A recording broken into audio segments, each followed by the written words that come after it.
Vijayawada Hyderabad NH65 రహదారి రూపురేఖలు మారబోతున్నాయి. నగరంలో ప్రతిరోజు వేలాది వాహనదారులను ఇబ్బంది పెట్టే ట్రాఫిక్ రద్దీకి శాశ్వత చెక్ పెట్టడానికి భారీ ఫ్లైఓవర్ నిర్మాణం దిశగా ప్రభుత్వ అడుగులు వేగంగా పడుతున్నాయి.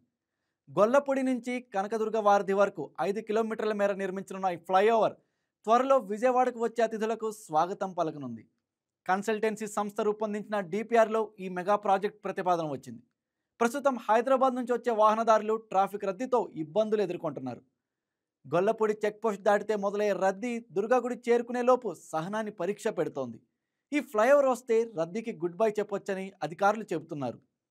NH విస్తరణకు అవసరమైన భూమి వెడల్పు 60 మీటర్లు ఉండాలి. కానీ ప్రస్తుతం అందుబాటులో ఉన్నది 40 నుంచి 50 మీటర్ల మధ్యే. పైగా రహదారి పక్కన గజం విలువ ₹1,00,000 చేరడంతో 5 కిలోమీటర్ల విస్తరణ కోసం భూమి సేకరణ ఖర్చు 1000 కోట్ల వరకు పెరుగుతుందని అంచనా. ఈ నేపథ్యంలో ఫ్లైఓవర్ నిర్మాణమే ఉత్తమ పరిష్కారంగా మారింది. ఎందుకంటే దీనికోసం 500 కోట్లు సరిపోతాయి. ఖర్చు తక్కువ, ప్రయోజనం ఎక్కువ. ఇక ఈ ప్రాంతంలో అనేక వ్యాపార కేంద్రాలు, దుకాణాలు, నివాస గృహాలు ఉండడంతో భూమి సేకరణ అంటే పెద్ద గందరగోళమే. కానీ ఫ్లైఓవర్ నిర్మాణంతో వాటికి ఏ మాత్రం నష్టం లేకుండా సమస్యను పరిష్కరించవచ్చని అధికారులు భావిస్తున్నారు. నిర్మాణ పనుల సమయంలో కూడా ఒకవైపు ట్రాఫిక్ను కొనసాగిస్తూ మరొక వైపు పనులు చేయడానికి సన్నాహాలు చేస్తున్నారు.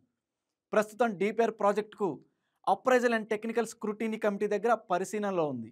అక్కడ ఆమోదం లభిస్తే మిగతా దశలు వేగంగా పూర్తయి 2026 ఏప్రిల్ నాటికి పనులు ప్రారంభమయ్యే అవకాశాలు స్పష్టంగా కనిపిస్తున్నాయి. ఈ వీడియో మీకు నచ్చినట్లయితే లైక్ చేయండి, షేర్ చేయండి, మా ఛానల్కి సబ్స్క్రైబ్ చేయండి.